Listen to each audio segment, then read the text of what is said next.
Hello, this is Ro, and I'm going to share the real life story of the torture I witnessed. What I'm about to share with you is very disturbing and is for people over the age of 18. Late night, early morning hours, I was in bed sleeping when I was awakened by repetitive thumping noise. It was loud at first, boom, boom, then silence. I started to slip back to sleep when I heard it again. Mark in my bedroom shared a wall with my parents' room, and it sounded like was a thumping was coming from. I got out of bed, putting my ear up against the wall to see what I could hear. I couldn't hear much through the wall, so I listened through the furnace vents that connected to their room. I heard Mom coughing and choking, then silence. After what seemed like an eternity, I could hear my mom coughing again, and another hard thump to the wall. I quietly walked to their bedroom door. I could hear Mom making choking noises and hoarse coughing. I opened the door. The lamp on the nightstand was on. Mom was laying on her back with her eyes closed, mouth open, gasping for air. She was kicking the wall, begging for help. My dad was sitting on top of her. Both were fully dressed. His legs had her arms pinned totally down. She couldn't get away while he was sitting on her torso. He had a brown electrical cord wrapped around her neck once. He was hyper-focused, and I don't even think he knew I was there. Or he didn't care.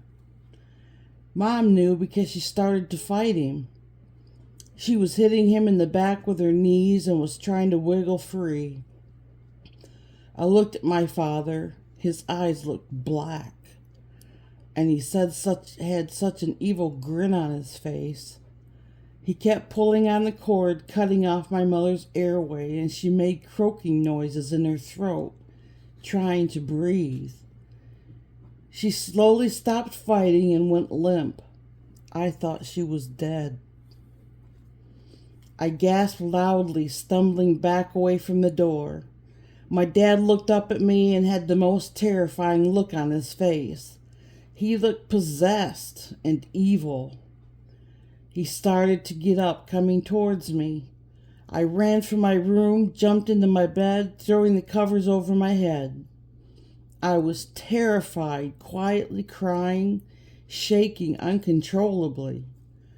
A few minutes later, he came into the doorway of our room. He cracked open his lighter and started smoking a cigarette. I could see when he would inhale by the cherry on his lit cigarette would glow brightly. He stood there, smoking, didn't say a word. I just laid there, horrified at what I thought I just saw. Then I heard Mom coughing. She was alive. I heard what sounded like stumbling through the living room. I assumed it was my mother. I think she turned on the faucet. It sounded like she was drinking water from her hand, slurping. Then she asked my father in a distressed voice, "Are you happy now, you sick son of a bitch?" He brought his cigarette up to his mouth, taking a really long draw from it. By the light, it appeared he had smoked half of it in one drag. I could hear the release of the smoke from his lungs.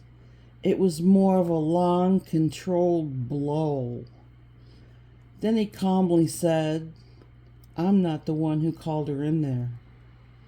I was stunned, dumbfounded.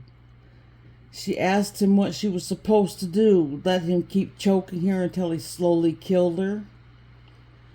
Dad took another drag and said something like, "I won't kill you. She needs you.